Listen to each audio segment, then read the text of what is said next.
Hello, fellow mech warriors, Mage Leader here. Welcome back to the Battlemech Primer, the series where we take a brief look at the core mechs of the Inner Sphere. So far, we've examined 2 solid mechs and 1 mediocre machine, and before we continue, I'd just like to say that I never expected attendance to reach this level. While the life of a mercenary is a busy one, I've found it easier to come back and continue to work on these projects in my downtime due to your feedback. So, thank you all for tuning in and watching an overly opinionated Freebirth ramble on about giant robots. Now, before I start getting all sappy, let's dig into the meat and potatoes of this episode. Today we'll be examining a mech that I probably should have covered first, as it is often the first mech a pilot will ever have the chance to operate. Those of you who have already been in the field know exactly what I'm talking about. In this episode, we're taking a look at the Chameleon. This lovable and strangely cuddly-looking heavy mech is one of, if not the most prolific training mechs in the Inner Sphere. If you're driving a Battlemech today, there's a chance that you earned your spurs in one of these. Now, before I dig in too deep, I must warn you that although examples of this machine are too numerous to mention, visual aids of it are more difficult to find. Probably because most instructors can simply point out the window to show you what one looks like. Must be nice having actual funding. Also, being a mech built almost exclusively for training purposes means that it doesn't have a ton of heroic feats attributed to it. That means almost no one wants to draw or paint gallant holopics of it. And due to certain traits we will go over in a moment, it doesn't tend to find its way into video games either. Mage Squadron doesn't currently own a Chameleon of its own, so we'll have to make do with repeating a few slides. However, all hope is not lost. I have managed to procure, at exorbitant Comstar prices, several pictures of Chameleon miniatures from various places around the Inner Sphere. These aren't pretty in spite of the truly impressive painting, but they will serve our purposes quite well. In fact, some of these paint jobs are so good that I might slip a few miniatures into future videos. Might even give it a try myself sometime. Are you playing with your tiny robots again?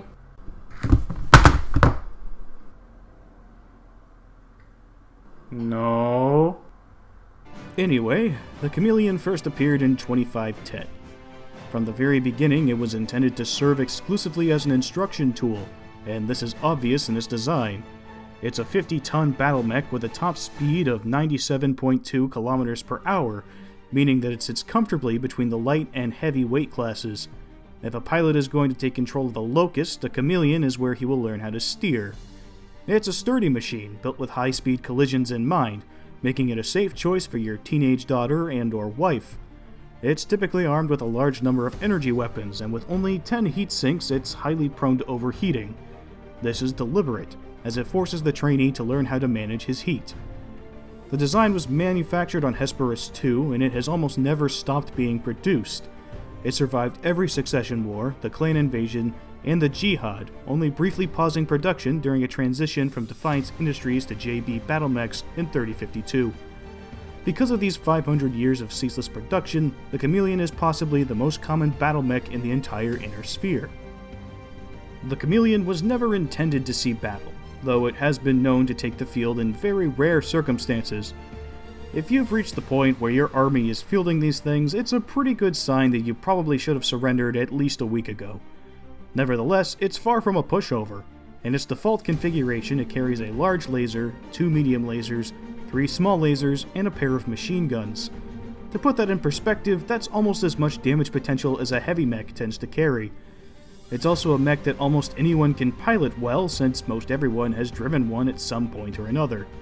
It's equipped with jump jets as well, and when combined with its impressive running speed, it can be a real nuisance if not a large threat. That said, it's not well armored, and it was designed to overheat on purpose, so don't plan on throwing these things into a real battle unless you enjoy picking up scrap metal and shredded Myomer. There is one other unique aspect to the Chameleon, one that can give its massive potential for all sorts of goofy shenanigans. Its armor is made to be rearranged and built upon to change its appearance.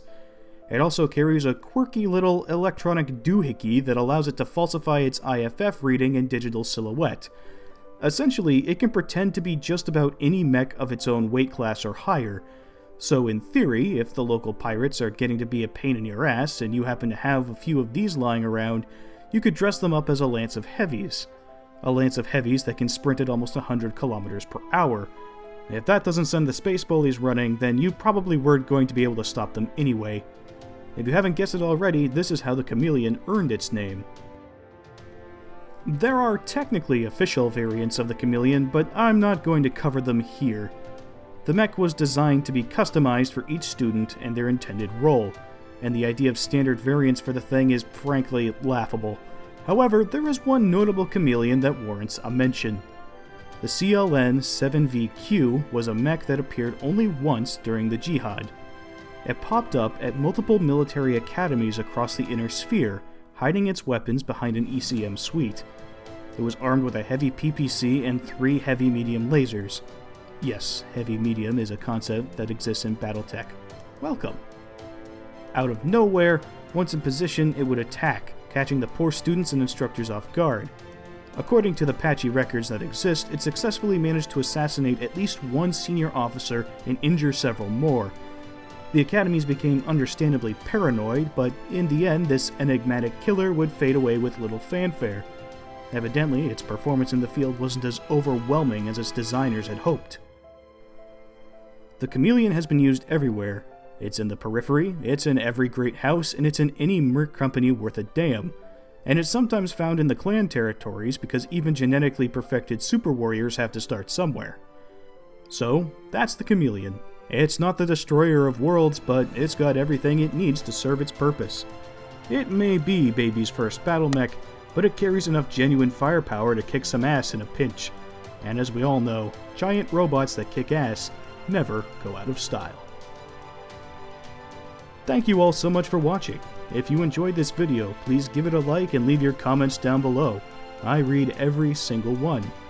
As always, you can subscribe for more content just like this. This is Mage Leader, signing off, and I'll see you next time.